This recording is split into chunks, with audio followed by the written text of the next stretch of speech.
I'd rate Susan Collins' Catching Fire 10 out of 10. The book starts off from where The Hunger Games left off, which I'm assuming you've already read.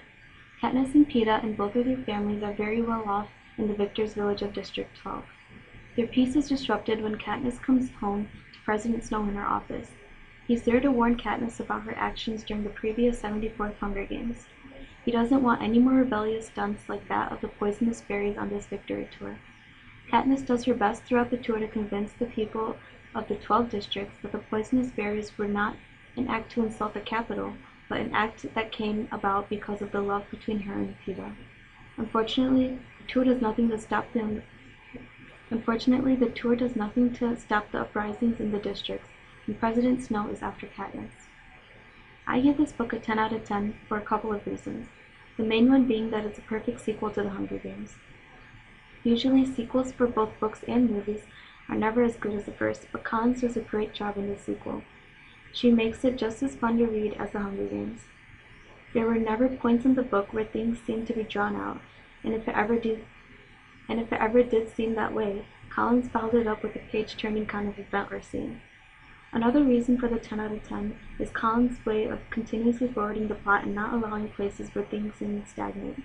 She also continues to develop the characters that were introduced to us in the first book, but she keeps some things as a question. An example would be us readers not knowing exactly what is going on between Katniss, Gale, and Peeta. We don't know who Katniss really loves, because Collins describes Katniss's interactions with both Gale and Peeta very similarly. Things like this make us readers want to continue reading. A minor character in this book with major importance is President Snow. President Snow is introduced to us when he comes to Katniss's house uninvited and basically threatens her about getting her act together before he harms hers and Gale's family. During this visit, Katniss describes how he reeks of roses and blood, another sign of how much power President Snow has and what all he is capable of. After this encounter, we don't see much of President Snow, but his words are the basis of almost all of Katniss's decisions after that point on. She knows she must do everything she can to protect her loved ones from President Snow, even if it means stepping her pretense with Peeta up to another level. She can't afford uprisings happening in districts at any cost.